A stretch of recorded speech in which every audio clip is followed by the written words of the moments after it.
Bonjour à toutes et à tous, bonjour à tous les suiveurs et à tous les inconditionnels de Grégoire Omnisport doomu Gaynde Ndiaye warul tiit warul ragal. Donc démb Sadio Mané il accueillait Diomaye Kamara et Habib Beye dans l'émission Talent d'Afrique donc fële ci Liverpool. Ils ont discuté de plusieurs sujets équipe nationale comme club dans la carrière de Sadio Mané. Mais Diomaye Kamara soulevé na benn point bu am importance parce que ils ont soulevé le point du ballon d'or, la question du ballon d'or. Parce que Sadio Mané actuellement, il fait partie des favoris pour faire partie minimum du podium pour le ballon d'or européen 2019, donc délivré par France Football. Mais gis nañ ne donc Diomaye Kamara soulevé na question bu am importance nee na quelle est l'importance actuellement du ballon d'or africain. Est-ce que le ballon d'or africain bi jotul ñu supprimer ko comme ça tout le monde va se consacrer au ballon d'or européen comme le font les Sud-Américains parce que Amérique du Sud amul ballon d'or sud-américain, Asie amul ballon d'or asiatique, Europe tamit amul ballon d'or donc boo xam ne donc c'est décerné par l'UEFA donc bi nga xamante ne ballon d'or européen.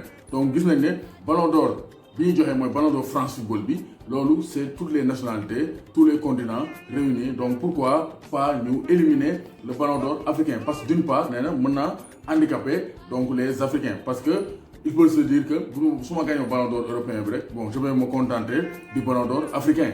Mais suñ supprimé woon ballon d'or africain bi ñëpp dañuy consacré wu ci ballon d'or européen bi mooy ballon d'or France Football wala FIFA The Best bi ou bien donc gars yëpp def campagne pour que Afrique am sa vraie place dans le football européen. Parce que Europe li ko Afrique di jox da ko war a delloo te loolu aussi moom la ñuy xaar te gisaguñ ko parce que boo seetloo dans les plus grands championnats les Africains ont brillé comme en Angleterre le plus grand championnat au monde. Donc Africains yi ñoo triomphé parce que les Africains ont été co-meilleurs buteurs, 3 Africains co-meilleurs buteurs loolu musul am championnat donc anglais. Donc loolu aussi dañ ko war a récompenser. Pourquoi ñu war ko récompenser parce que les Africains sont meilleurs presque partout dans les grands championnats te loolu gis nañ ko aussi en Ligue des Champions. Les Africains ont brillé comme Salah et Sadio Mané vainqueurs de la Ligue des Champions. L'année d'avant 2017-2018 ils ont été donc parmi les meilleurs buteurs de la Ligue des Champions. Donc il faut que Afrique ñu jox ko sa vraie reconnaissance et ça passe par donner le ballon d'or cette année à Sadio Mané. Parce que sur l'année civile, comme l'a bien dit toujours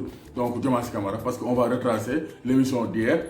Diomaye Kamara, sur l'année civile, à partir de janvier 2019 jusqu'à nos jours, jusqu'à octobre 2019, Sadio Mané est le meilleur joueur de par l'accomplissement, de par sa progression et de par son caractère décisif avec Liverpool, mais aussi avec les Lions du Sénégal. Donc, il faut qu'on revoie le ballon d'or africain parce que Diomaye, d'après Diomaye, ça peut constituer un handicap pour les Africains au niveau du ballon d'or européen. Parce que vous supprimez le ballon d'or africain, donc nous devons consacrer où Africains, vous donnez non, on a notre ballon d'or africain, donc Graoul, Européen, ou le Sud-Américain, c'est un ballon d'or.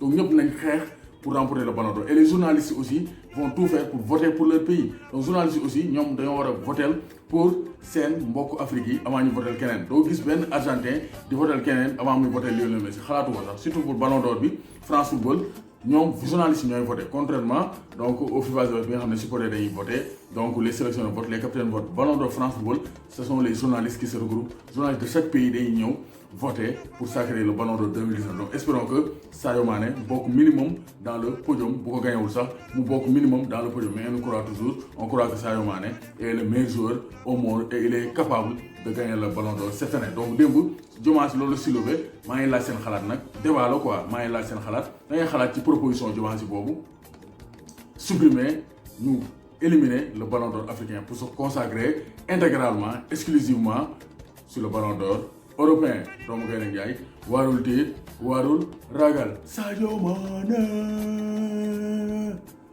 ballon d'or.